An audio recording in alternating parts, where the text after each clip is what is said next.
구원의 확신을 갖고 새해를 시작합시다 라는 제목으로 나눌 하나님의 계시의 말씀 요한일서 4장 13절에서 21절 교독하겠습니다. 13절 제가 먼저 읽겠습니다. 그의 성령을 우리에게 주심으로 우리가 그 안에 거하고 그가 우리 안에 거하시는 줄을 아느니라.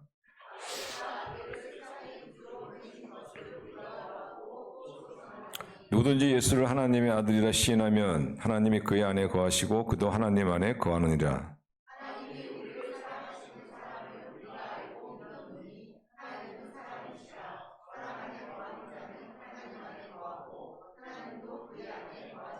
이로써 사랑이 우리에게 온전히 이루어진 것은 우리로 심판날에 담대함을 가지게 하려 함이니 주께서 그러하신 것 같이 우리도 이 세상에서 그러하니라.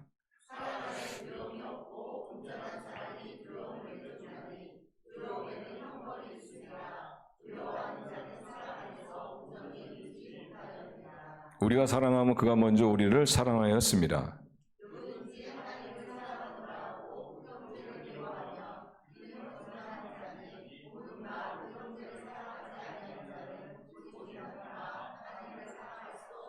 21절 같이 읽겠습니다. 우리가 이 계명을 주께 받았나니 하나님을 사랑하는 자는 또한 그 형제를 사랑할지니라. 아멘. 구원의 확신을 갖고 새해를 시작합시다는 제목으로 하나님 말씀 나누도록 하겠습니다. 구원의 확신은 여러분이 잘 아시는 것처럼 이 질문에 이제 답하는 거죠. 형제, 오늘 밤 이 세상을 떠난다면 천국에서 눈을 뜰 확신이 있습니까? 그때 그 형제가 예, 확신이 있습니다. 그러면 그 형제는 구원의 확신을 가진 사람입니다. 그런데 어떤 분 같은 경우에는 잘 모르겠는데요, 가봐야 알겠는데요, 이러면은 구원의 확신이 없는 사람이죠. 사실 우리 믿는 사람들이 구원의 확신을 갖는 건 대단히 중요합니다. 우리가 정말 올해도 담대하게 뭐 좀 더 달리 표현하면 배짱 있게 좀 인생을 우리가 한 해를 살려면은 무엇보다 구원의 확신이 있어요. 구원의 확신을 가지면 하늘이 무너지는 그런 어려움을 당해도 뭐 죽기밖에 더 하겠느냐. 죽으면 더 좋다. 천국 간다. 이런 어떤 확신이 있으면은 넉넉히 이길 수가 있죠. 그리고 또 무엇보다 중요한 것이 우리 하나님과의 관계입니다. 신앙생활은 하나님과의 관계이지 않습니까? 하나님 관계가 따뜻하고 친밀하려면 구원의 확신이 있어야 돼. 정말 하나님께서 나를 책임져 주신다. 하나님께서 나를 붙들고 책임져 주신다. 하나님에 대한 전적인 확신이 있어요. 그런데 좀 안타까운 것은 어떤 분들은 이 크리스찬이면서 이 구원의 확신을 없이 이렇게 신앙생활 하신 분들이 있습니다. 엄청난 특권인데 이 특권을 누리지 못한 분이 있죠. 왜 이런 특권을 누리지 못하느냐, 왜 이런 구원의 확신을 갖지 못하느냐 하면은 구원의 확신의 근거가 잘못되어서 그런 것 같아요. 구원의 확신을 가지려면 뭔가 어디에 근거해야 되거든요. 근거에서 구원의 확신을 가질 수가 있는데 그분들이 가지고 있는 그 구원의 확신에 대한 근거는 뭐냐면은 느낌입니다. 자신의 느낌. 그래서 뭐 예를 들어서 붕해에 참석해가지고 막 은혜를 받고 막 하나님을 막 찬송할 때는 난 지금 죽어도 하나님 품에서 눈을 뜰 수 있다 라는 그런 어떤 느낌이 있는데, 붕해 끝나고 차 타고 집에 가면서 서로 이렇게 또 다투고 이러면은 이런 내가 무슨 또 천국을 갈 수 있겠냐. 그래서 어떤 분 같은 경우에는 부흥회 때 예수님이 왔으면 좋겠다 이렇게 또 생각하시는 분도 있습니다. 그것은 뭐냐면 자기 느낌에 근거한 확신이죠. 자기 느낌에 근거한 확신. 이런 느낌의 근거에서는 자기 느낌에 따라서 그 확신이 움직일 수가 있죠. 그래서 나름대로 어떻게 뭐 크리스찬다운 그런 하나님의 은혜를 받으면은 또 천국 갈 수 있을 것 같고, 그렇지 않으면 못할 것 같고, 이런 느낌에 근거하기 때문에 구원의 확신을 갖지 못하는 경우로 봅니다. 그러면 이런 어떤 주관적인 느낌이 아닌 뭔가 객관적인 증거, 객관적인 근거에서 우리가 구원의 확신을 가질 방법이 없느냐. 여기에 대해서 사도 요한은 방법이 있다고 합니다. 방법이.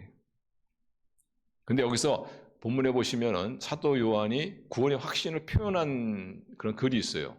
여기서는 구원의 확신이라는 단어가 없습니다. 근데 어떻게 이 구원의 확신을 표현했냐면은 하나님이 내 안에 계시고 내가 하나님 안에 있다. 이렇게 표현했어요. 이것이 바로 구원의 확신이죠. 그 14절 보시면 이렇게 말하죠. 13절, 13절 보세요. 자, 13절을 같이 읽을까요? 시작. 그의 성령을 우리에게 주심으로 우리가 그 안에 거하고 그가 우리 안에 거하시는 줄을 아느니라. 여기 보시면 우리가 그 안에 거하고 그가 우리 안에 거한다. 이것이 뭐냐? 구원의 확신이에요. 근데 그러면은 우리가 나의 어떤 느낌이 아닌, 주관적인 느낌이 아닌 뭔가 좀 객관적인 근거에 의해서 구원의 확신을 갈 수가 없느냐 하면서 얘기했을 때 사도 요한이 제시한 것이 뭐냐면 바로 성령이라는 겁니다. 성령이 바로 이 구원의 확신에 대한 객관적인 근거다. 객관적인 근거다. 그러니까 성령을 받았냐, 받지 않았느냐. 성령 받았습니까? 구원받았다 이거예요. 성령 받지 못했어. 성령에서 얘기도 못 들어봤습니까? 구원받지 못했다. 그러니까 요한의 표현으로 말하면 하나님이 우리 안에 계시고 우리가 하나님 안에 있다. 다시 말하면 구원받았다 하는 것을 어떻게 알 수 있느냐. 그 객관적인 증거가 뭐냐. 성령이다 이거죠. 성령 받았냐? 받았습니까? 구원받았습니다. 성령 받지 못했습니까? 구원받지 못했습니다.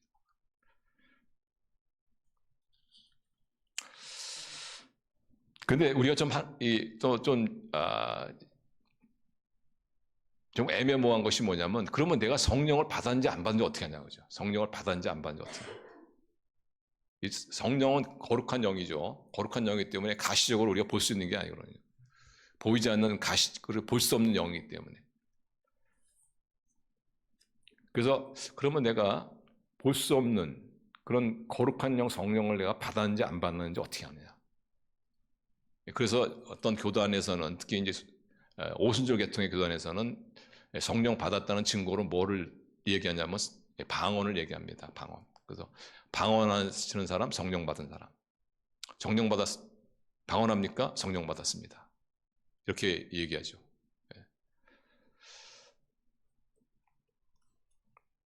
그런데 사실상 이렇게 얘기하면 되게 쉬워요. 확실합니다. 왜냐하면 방언하니까 당연히 성령 받았습니다.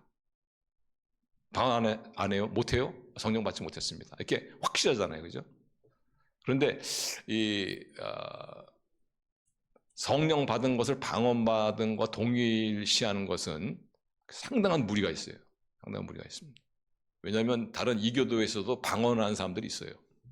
심지어 사탄 숭배하는 그 집단에서 방언합니다. 방언 비슷한 거예요. 미국의 인디안 그 집단에서도 방언 비슷한 거예요. 들어보니까 방언 비슷하더라고 이렇게. 그리고 또 우리 기독교 내에서도 정말 하나님께서 성령에 붙들려서 크게 쓰임 받는 주의종들이 계시거든요. 근데 그분들은 방언을 못하는 분이 있어요.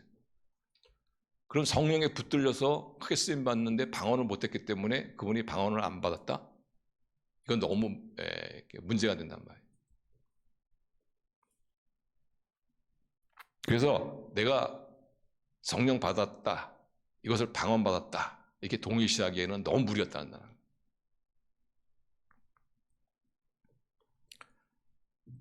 그러면 내가 이 방언이 아닌 내가 성령 받았는지 안 받았는지를 갖다가 알 수 있는 객관적인 그런 근거들이 뭐냐? 그것을 지금 요한이죠. 요한일서를 기록한 요한은 이 세 가지를 말한다. 엄밀히 말하면 두 가지, 엄밀히 말하면 세 가지. 그 첫 번째가 뭐냐면 예수님을 하나님의 아들로 시인하는가? 이거를 봐서 저 사람 성령 받았다. 왜냐하면요, 예수님을 하나님의 아들로 시인하는 것은 인간의 의지로 되는 게 아니거든. 인간의 노력으로 되는 것이 아니거든. 성령님의 역사로만이 가능하기 때문에 그런 거예요. 또 하나가 뭐냐면 하나님을 사랑하는 거죠. 자, 그래서 15절 보세요. 15절. 우리 15절 같이 읽어요. 시작. 누구든지 예수를 하나님의 아들이라 시인하면 하나님이 그의 안에 거하시고 그도 하나님 안에 거하니까 예수님은 하나님의 아들이라 시인한 이것을 봐서 저분은 성령 받았다. 다시 말하면 구원받았다 하는 확신을 가질 수가 있는, 구원의 확신을 가질 수 있는 객관적 근거라. 또 하나가 뭐냐면 하나님을 사랑하는 것이죠.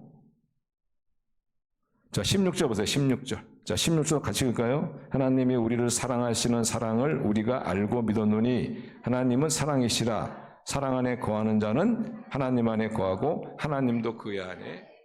제가 조금 전에 말씀드렸지만은 요한이 여기서 구원의 확신을 어떻게 표현했냐면은 하나님이 우리 안에 거하고 우리가 하나님 안에 거한다. 이것이 구원의 확신이라고 제가 말씀드렸죠. 근데 이런 구원의 확신을 가질 수 있는 근거가 뭐냐? 그것이 바로 사랑 안에 거하는 자는, 사랑 안에 다시 말하면 하나님의 사랑 안에 거한다. 사랑 안에 거하는 자. 여기서 사랑이라는 것은 두 가지의 사랑을 말합니다. 두 가지 사랑.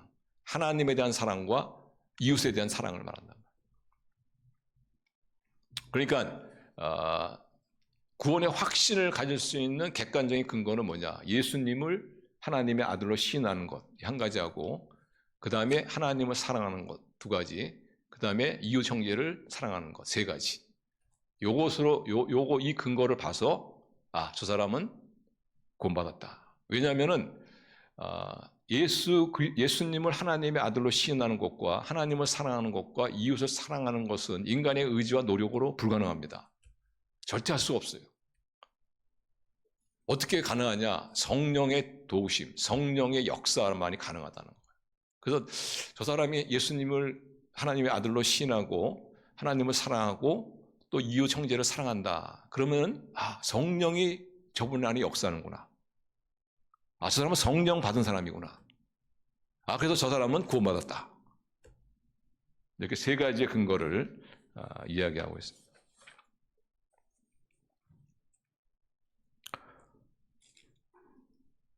그래서 우리는 구원의 확신의 그 증거를 이 세 가지에서 우리가 생각을 해야 합니다. 첫째가 이미 제가 말씀드렸지만 예수님을 하나님의 아들로 시인하는 것, 고백하고 시인하는 것. 이것은 사람의 힘으로 안 됩니다. 성령이 역사한단 말이죠. 보통 사람들이 예수님을 어떤 분이라고 생각하냐면은 예수님은 유인이라고 생각하죠. 성인 또는 어떤 분은 혁명가로 예수님을 생각하더라고. 혁명가. 어떤 분은 어떤 교단 어떤 그 분들은 예수님을 천사장으로 믿는 사람들, 여호와 증인인가? 여호와 증인이 아마 예수님을 천사장으로 믿는. 그래서 이렇게 보통 사람들이 가지고 있는 예수님은 어떤 분이시냐? 뭐 유인이나 성인이나 영웅이나 혁명가나 또는 뭐 천사장, 뭐 이렇게 예언자, 위대한 예언자 이렇게 생각한단 말이죠. 근데 이것이 자연스러운 생각이에요. 자연스러운. 사람들이 다 가지고 있는 자연스러운 생각이에요. 예수님이 어떤 분이십니까? 예수님은 어떤 분이세요? 예수님은 인간으로 이 땅에 오신 분이시죠.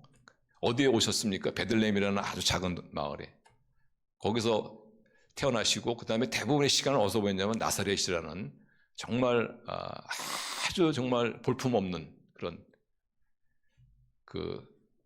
저 깊은 두메산골 같은 그런 마을에서. 그래서 예수님께서는 나사렛 사람이라는 그런 조롱을 당하지 않았습니까? 그런 분이 뭐 그 12명의 제자들과 함께 막 휩쓸려 다니다가 한 사람의 배신에 의해 가지고 로마 황제에 대한 반란자로 몰려가지고 처형을 당했다 하는 이 예수님을 하나님의 아들로 시인하는 것이 사실 인간에게는 자연스럽지 않은 거죠. 오히려 더 위인이나 성인이나 혁명가로 이렇게 보는 것이 더 자연스럽습니다. 근데 그래서 이 부자연스럽게 예수님은 하나님의 아들, 우리의 죄 문제를 해결하기 위해서 이 땅에 오신, 그래서 우리를 사망과 심판에서 우리를 구원하신 하나님의 아들로 우리가 믿는 것은 인간의 힘으로 안 된다는 거예요. 그건 자연스럽지 못하다는 거예요. 오직 성령의 역사만이 가능한 성령의 역사만. 그래서 내가 정말 예수님을 하나님의 아들로 내가 인정하고 있는가, 신하고 있는가. 이것은 내 안에 계신 성령의 역사다. 그래서 나는 성령을 받았고 성령이 내 안에 계시고 그래서 나는 구원받은 하나님의 백성이다. 그래서 하나님께서 오늘 밤에도 나를 부르시면 나는 하나님 품에서 눈을 뜰 수 있다라는 확신을 가질 수가 있는.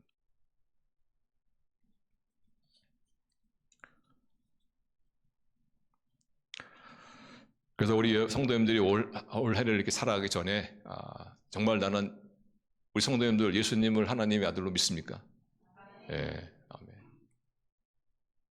그 믿음은 여러분이 가지고 있는 믿음이 아니라 성령님이 주신 믿음, 성령님이 주신 믿음. 다시 말하면 성령이 여러분 안에 계시다는 거예요. 성령이 여러분 안에 계시다는 것은 다시 말하면 나는 구원받았다 뜻입니다. 사실상 정말 성령이 없는 사람은요, 예수님이 하나님의 아들이라는 것을 시인을 못해요. 시인을 못해. 절대 못해요. 절대 못해. 장난삼아 하려고도 못해요. 신기하죠? 어떤 사람이 내가 거짓말해야지. 거짓말로 내가 한번 나는 예수님을 하나님의 아들로 믿지 않는데 내가 하나님의 아들로 믿는다고 하면 내가 거짓말 해봐야지. 한번 해보세요. 되나? 못합니다. 거짓말도 못해요. 성령의 역사로만이 가능합니다. 왜냐하면 하나님께서 인간에게 양심이라는 걸 주셨기 때문에 그 정도까지로 거짓말은 못합니다. 그래서 여러분, 정말 예수님은 하나님의 아들이라는 이런 어떤 고백과 신이 있다면은 그것은 바로 성령의 역사요. 나는 구원받았다는 이 확신을 가지고, 구원의 확신을 가지고 올 한 해 담대한, 용기 있는, 좀 배짱이 있는 그런 삶을 사시는 저 여러분 될 수 있기를 바랍니다. 우리가 구원받았다는 두 번째 증거는 제가 말씀드렸지만은 하나님을 사랑하는 것입니다. 하나님을 사랑하는 것이 어떻게 내가 구원받았다는 증거냐? 하나님을 사랑하는 것도 인간의 힘으로 안 돼요. 인간의 힘으로 불가능합니다. 성령이 도와주셔야 돼요. 성령이 역사하셔야 돼요. 그래서 내가 하나님을 사랑한다는 것은 성령이 내 안에서 역사하는 것이고, 그래서 나는 성령받았고, 그래서 나는 구원받았다는 이 확신을 가질 수가 있는 거예요.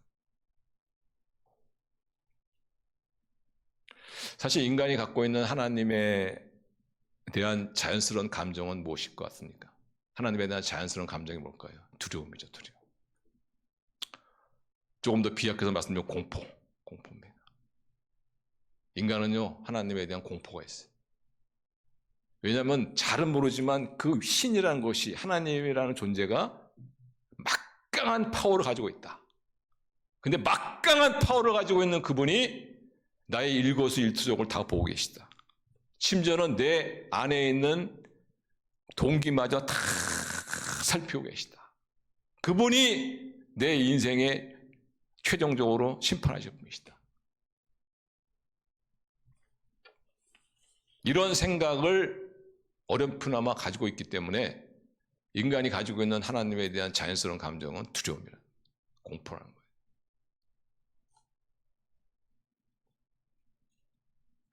근데 그런 인간이 하나님을 사랑한다? 너무나 부자연스러운 거죠. 너무나 부자연스러워.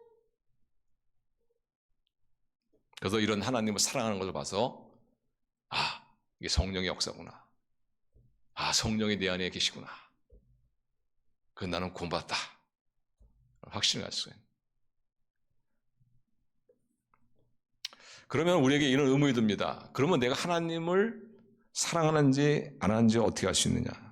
우리가 보통 이제 하나님의 은혜를 체험하고 하나님의 축복을 체험하고 하나님부터 기도응답을 체험하고 그러면은 감사하고 또 하나님 사랑합니다. 또 이런 표현도 하고 그렇죠. 그런데 사실상 그건 어떻게 해요? 가끔 그렇죠. 가끔. 종종, 자주는 어떻습니까, 우리가?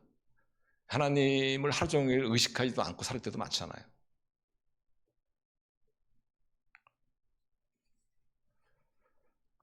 그러면은 가끔이지만 하나님을 향해서 내 마음이 막 뜨거울 때, 그때 내가 하나님을 사랑하는 것이고, 그렇지 못할 때 그냥 하나님을 의식하지도 않고 살아가는, 하나님에 대해서 좀 냉랭한 그런 때는 하나님을 사랑하지 않는 것이냐?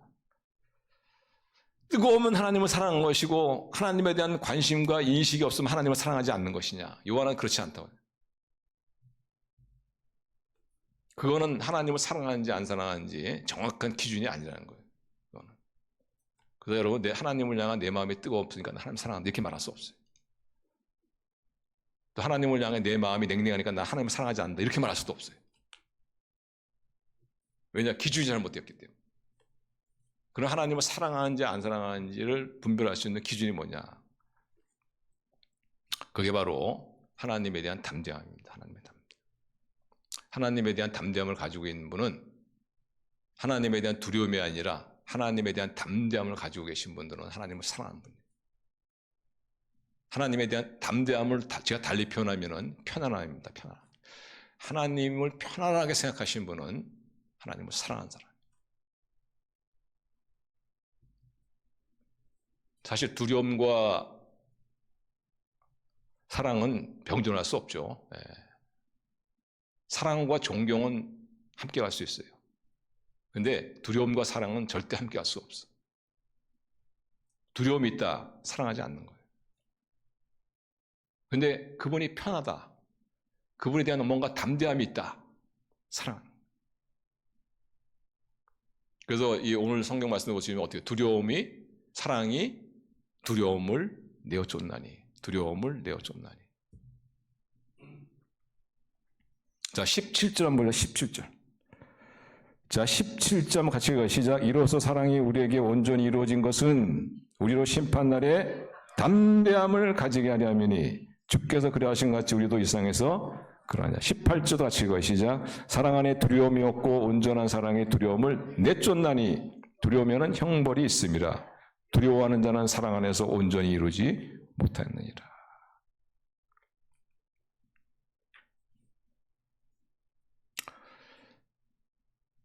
사실상 우리가 이 두려움을 느낄 때 왜 두려움을 느낍니까? 내가 두려워하는 그 어떤 존재로부터 내가 어떤 해를 당하지 않을까 하는 것이죠. 그런데 하나님은 어떤 분이라고요? 하나님은 어마어마한 이 파워를 가지고 있는 분이죠. 그리고 그분은 전지하신 분입니다. 내 마음의 깊은 동기도 다 헤아리신 분이시고 나의 삶의 모든 일거수일투족을 다 지켜보는 분이시고 결국은 내 인생을 가장 공평하게 정확하게 판단하고 심판하실 분이시다. 이 하나님이 나에게 어떤 해를 끼칠까? 그때 우리가 두려워하는 거죠. 우리가 이 박테리아나 이 세균을 두려워하는 이유가 뭐예요? 어떤 질병을 가져오지 않을까? 벼락을 두려워하는 이유도 그 벼락이 나한테 내리지 않을까? 그래서 우리가 두려움을 느끼는 거죠. 그런데 이 하나님에 대한 두려움이 없다는 것은 무슨 뜻이에요? 내가 하나님을 사랑한다는 얘기죠. 하나님을 사랑한다. 하나님은 절대로 나에게 위해를 가하실 그런 분이 아니다. 난 그분을 알아. 그분은 나를 용서하시고 용납하시고 의롭다 하시고 나를 있는 모습 그대로 받아주시고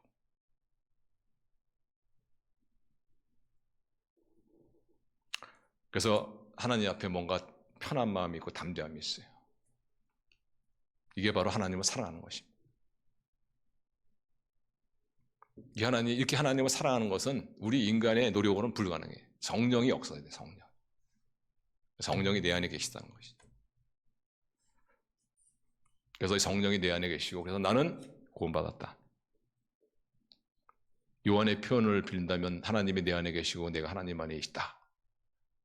오늘 밤에도 내가 이 땅을 떠나면 하나님 품에서 눈을 뜬다. 라는 확신을 가질 수가 있는. 그럼 이렇게 생각할 수 있어. 나는 분명히 구원받은 것 같은데. 그런데 하나님이 편하기보다는 하나님이 여전히 두렵다. 그러면 나는 구원받은 게 아니냐.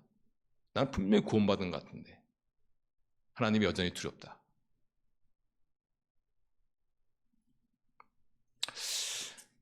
정말 구원받지 못했기 때문에 그럴 수도 있어요.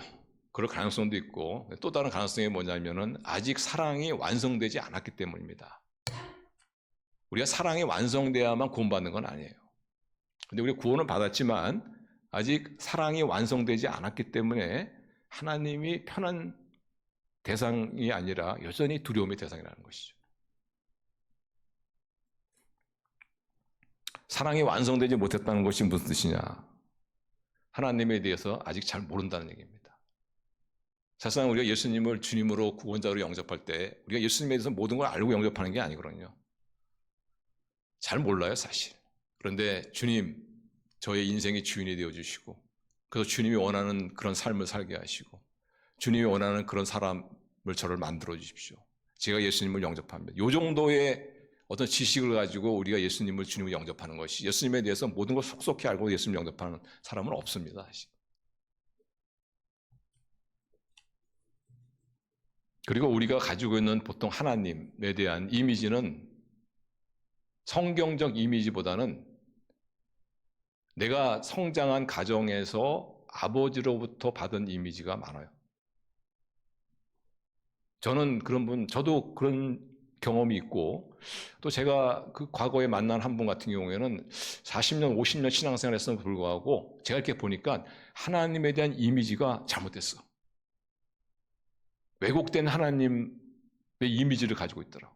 하나님 상을 가지고 있어. 그 상이 어디서 왔느냐? 그의 아버지로부터 왔어요. 아버지로부터.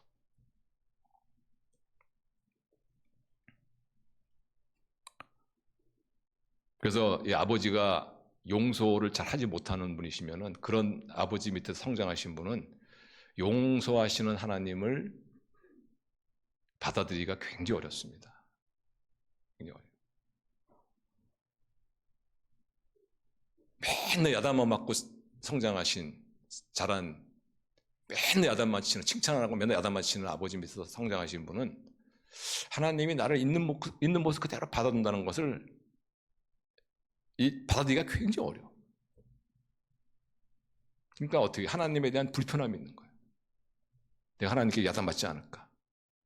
신앙생활에도 어떻게 하면 내가 야단맞지 않을까? 이렇게 신앙생활을 하니까 신앙생활이 재미가 없죠. 뭘 잘못하면 또 야단맞겠구나 이거. 그러니까 하나님이 어떻게 해요? 편하지가 않은 거예요. 그러니까 가까이 가고 싶지 않은 거예요. 신앙생활이 재미가 없는 거예요.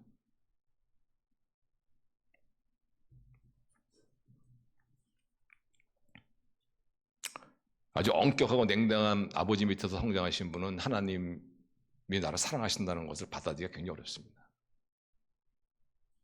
그래서 우리는 알게 모르게 이렇게 그냥 성장하는 과정에서 특별히 아버지로부터의 그런 하나님 이미지를 가지고 있어요.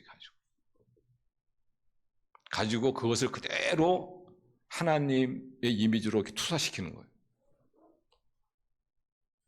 그래서 분명히 구원은 받았는데 그런데도 불구하고 하나님이 불편한 거예요. 아버지가 생각하니까. 그분이 구원받지 못했냐? 구원받았어요. 근데 여전히 하나님에 대한 두려움이 있어. 왜? 잘못된 하나님의, 왜곡된 하나님의 이미지가 있기 때문에.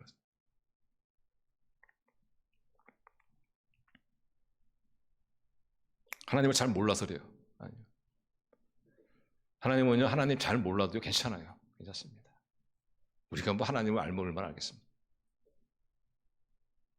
그래서 하나님께서는 왜곡된 하나님의 이미지를 가져도 그가 정말 진실하게 예수님을 주님을 영접했으면은 구원받은 백성이에요. 그러나 안타깝죠. 왜냐하면 우리는 하나님과의 관계 속에 신앙생활을 해야 되잖아요.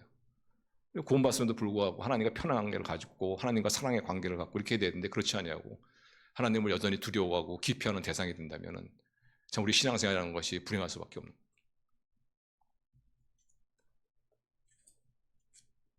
그래서 특별히 마음속에 하나님에 대한 어떤 두려움이 있으신 분들은 정말 성경을 열심히 읽으셔요.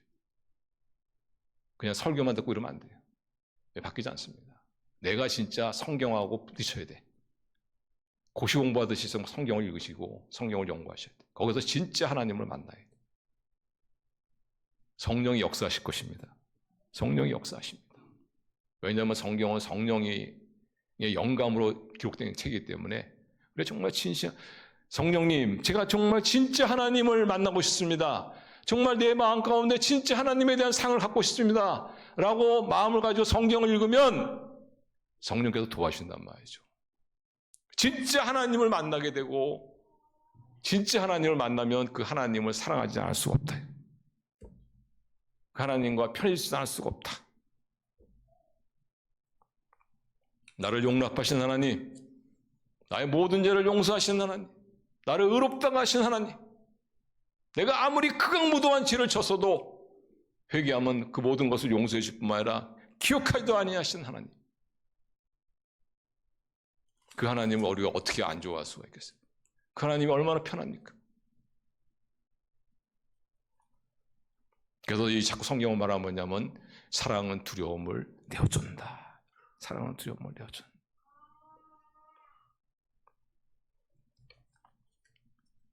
우리 성도님들 올해 좀 성경 열심히, 지금도 우리 하나님에 대한 바른 이미지를 가지고 계시지만은, 그러나 우리가 가지고 있는 이미지라는 것은 계속해서 성경적으로 정말 하나님의 바른 이미지로 남아야 돼요. 그러기 위해서는 성경을 항상 가까이 하시고 날마다 성경을 묵상하시고, 이 성경 구절이 하나님은 어떤 분이실까, 이런 어떤 호기심과 기대를 가지고 성령님의 도움을 구하면서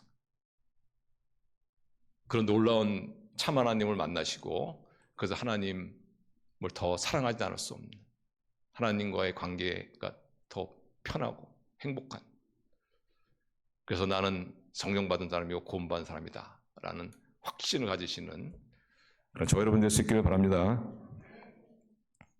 자, 마지막으로 내가 구원받았다는 마지막 증거는 뭐냐면 형제자매를 사랑하는 것입니다. 근데 형제자매를 사랑하는 것 이전에 꼭 먼저 있어야 될 것이 있어요. 그것이 뭐냐면 하나님을 사랑하는 것입니다. 그러니까 하나님을 사랑하지 않고는 형제자매를 사랑할 수 없다. 그러니까 다시 말하면 형제자매를 사랑하는 것은 하나님의 사랑에 대한 결과다. 사랑에 대한 결과다. 우리가 형제를 사랑하는 것은 하나님의 사랑을 깨달을 때부터 시작됩니다. 하나님의 사랑을 깨달을 때부터. 하나님의 사랑을 깨닫지 못하면 우리는 결코 형제자매를 사랑할 수가 없어요. 자, 그런데 하나님을 사랑하는 것은 인간의 의지나 노력으로 되는 것이 아니고 성령의 도우심이라고 그랬죠. 그럼 형제자매를 사랑하는 것은 하나님을 사랑하는 것을 깨달을 때부터 시작한다 그러면은 마찬가지로 형제자매를 사랑하는 것도 우리의 힘으로 안 된다는 거예요. 성령의 역사만이 가능하다. 그래서 나는 형제자매를 사랑하는 그걸 통해서 하나님이, 성령이 내 안에 역사하시는구나. 그래서 성령이 나는 구원받았다 하는 확신을 가지고. 그 19절 보시면 이렇게 말합니다. 19절 보세요. 자, 먼저 이렇게 말하죠. 19절 같이 읽을까요? 시작. 우리가 사랑함은 그가 먼저 우리를 사랑하였습니다. 여기서부터 우리 형제자매의 사랑이 시작되는 거예요. 내가 예수 그리스도로 인하여 나의 모든 죄를 용서받고 나를 의롭다 하시고 나 있는 모습 그대로 용납하시는, 사랑하시는 이런 하나님의 사랑에 대한 깨달음, 이 깨달음 다음에 어떤 깨달음이 쫓아오느냐면은 이렇게 나를 용납해 주시고 용서해 주시고 의롭다 하시고 받아주시고 사랑해 주시는 이 하나님께서 동일한 사랑으로 우리 형제자매를 사랑하시는구나 하는 그 하나님의 사랑이 깨달아지는 거예요. 나같이 교만한 자를 사랑하는 하나님께서 같은 사랑으로 교만한 아무개를 사랑하시는구나 깨달아지는 거예요.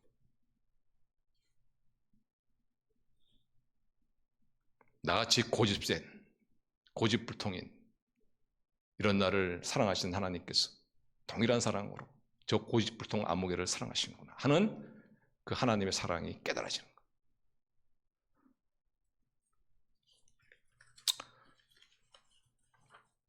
저도 그렇고 여러분도 그렇고 이제 새해가 됐으니까 뭐 결심들 하시지 않습니까? 그럼 어떻게 좀 전에 하면 또 무너지고 다시 또 결심하고 좋은 겁니다. 또 무너지고 결심하고 무너지고 변동반은 나 같은 자를 사랑하신 하나님께서 변동반은 저 아무개도 동일한 사랑으로 사랑하시는구나 하는 이 하나님의 사랑이 깨달아집니다.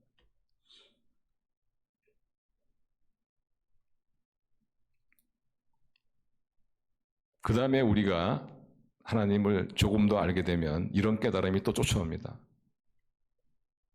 하나님께서 나를 사랑하듯이 내 이웃과 형제자매를 사랑하시기 때문에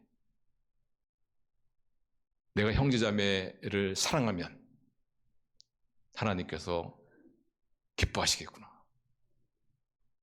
그건 하나님의 사랑이 깨달아지죠. 우리 부모님들은 잘 이해하시죠? 저는 뭐 저한테 잘해주는 거에 대해서 너무 감사하게 생각합니다만은, 그러나 우리 자녀에게 잘해주면은요, 저는 10배나 더 감사해요. 10배나 더. 제가 그 미국에 사는 우리 처형 가운데 한 분 있는데, 우리 애들을 한 1년 정도 데리고 있으면서 보살펴신 그런 분입니다. 평생 은이네, 평생 은. 저한테 한 10년 잘해준 것보다도 우리 아이들한테 1년 잘해준 것이 저한테는 더 고마워요. 더 고마워. 이 마음이 어디서 왔냐? 하나님의 마음이라.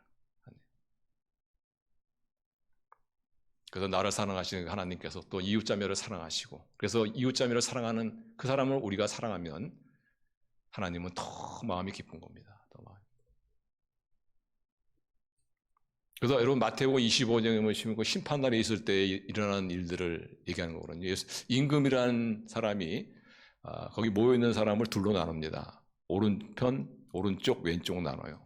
그래서 오른쪽에 있는 사람에게 이렇게 묻습니다. 너희는 내가 굶주렸을 때 먹을 것을 주었고 목마를 때 마실 물을 주었고 내가 옥에 갇혔을 때 나를 돌아봤다.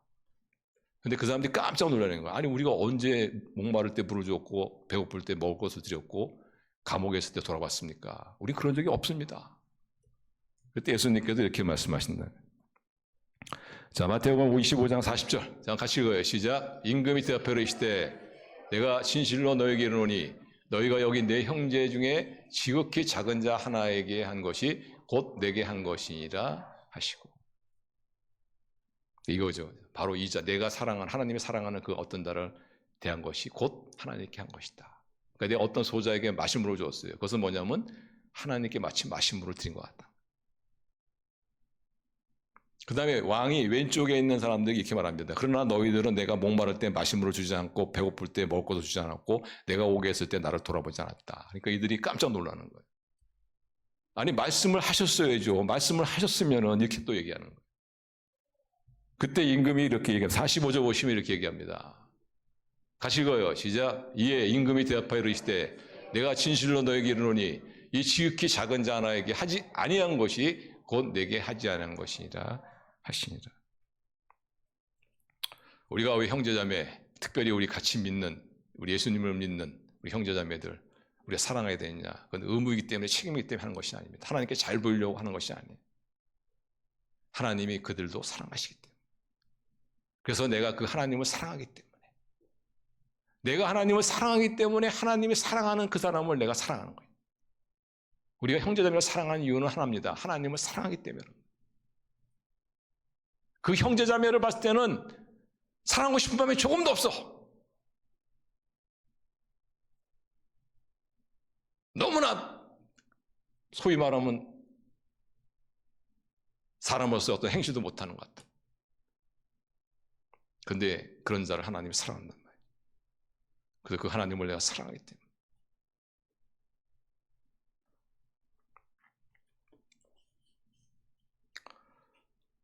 그래서 우리가 이웃의 어떤 고통을, 하나님이 사랑하는 이웃의 고통을 덜어줄 때 그것은 마치 우리가 하나님의 고통을 덜어주는 것 같다. 하나님의 고통을 덜어주는 것.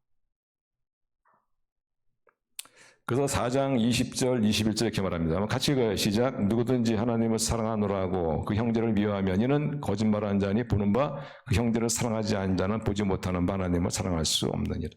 우리가 이 계명을 주께 받았나니 하나님을 사랑하는 자 또한 그 형제를 사랑할지니라. 그래서 이 계명은 예수님께 주신 것이죠.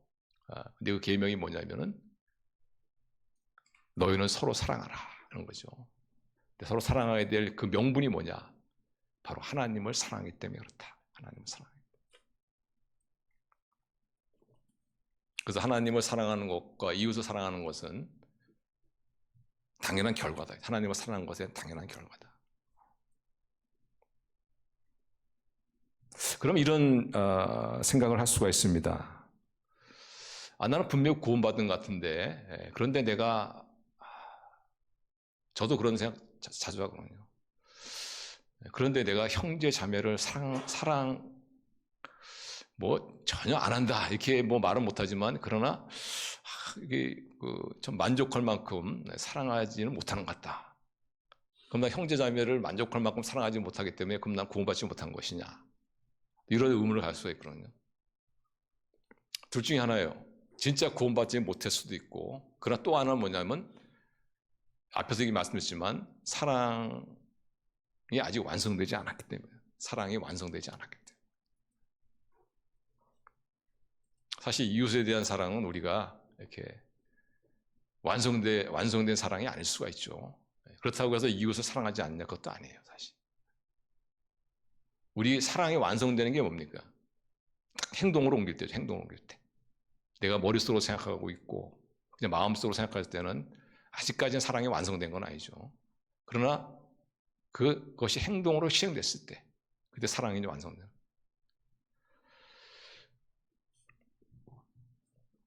어떤 목마른 사람에게 저 사람 목말라 갈 텐데 내 물을 줘야 되겠다. 이것도 사랑이에요, 사실. 근데 그것이 완성되는 것은 뭐냐면 그분에게 마실 물을 주는 겁니다. 그 마실 물을 주는 순간에 그 사랑이 완성이 되는 거예요.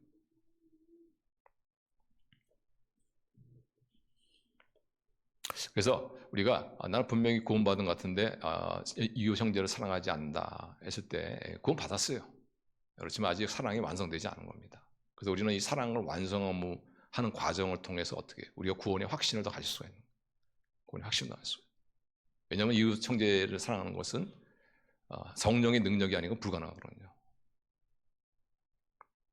그렇지만 어쨌든 간에 내 마음 가운데 참 이웃을 배려하는 마음, 내가 이렇게 하면 이웃이 내가 어떨까 생각하는 마음, 나의 행동이 이웃을 불편하게 하지 않을까 이런 마음,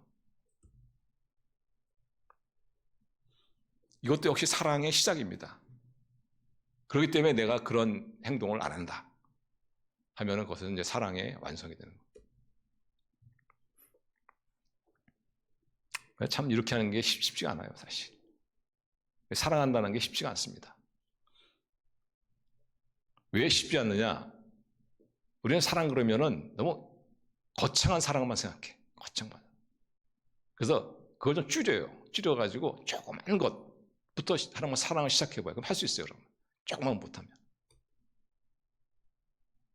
우리는 보통 사랑 그러면은 뭐 소록도 가서 뭐 나병환자도 같이 생활을 하면서 뭐 이런 내가 가진 모든 것들을 다 나눠주는, 기부하는 뭐 이런 것들 생각하죠.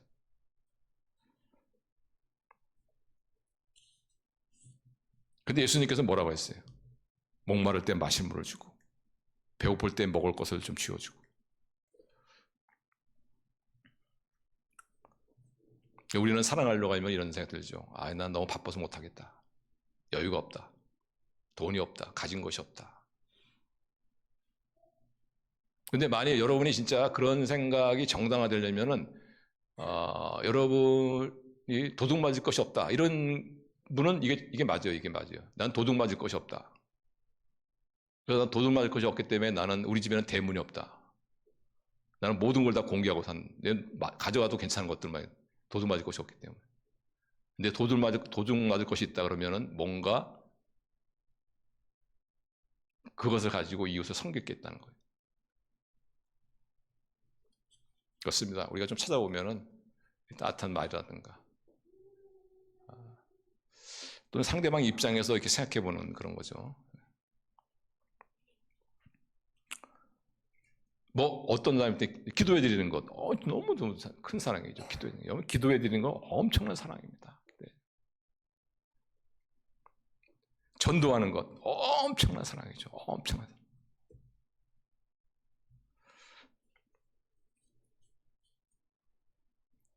자, 그 다음에 우리가 또 사랑하려면은 나의 필요보다는 상대방의 필요에 집중해야 되는 것이죠. 사실상 우리는 너무 내 자신에게 많이 집중을 하죠.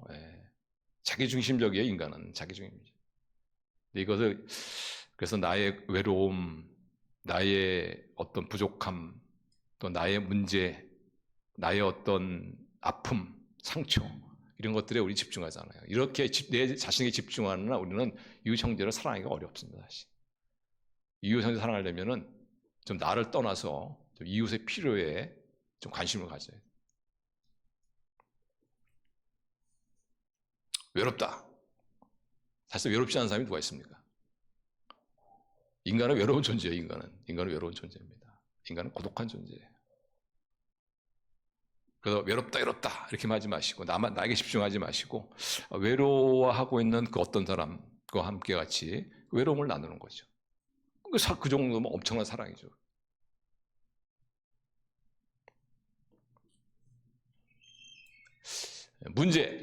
문제 없는 사람이 어딨습니까? 다 문제가 있죠. 저도 문제가 있고 여러분도 문제가 있고. 우리가 언제 문제에서 해방됩니까? 죽을 때. 죽음이라는 관문을 통과하면서 우리 문제에서 이제 해방되는 거예요. 그래서 우리가 너무 내 문제에만 너무 집중하다 보면은 우리가 형제자매를 사랑할 수 없다. 나와 비슷한 문제를 갖고 있는 형제자매를 돌아볼 수 있는, 그리고 내 문제를 내가 당해봤기 때문에 누구보다도 그 문제를 당하고 있는 사람의 아픔을 잘 이해하지 않습니까?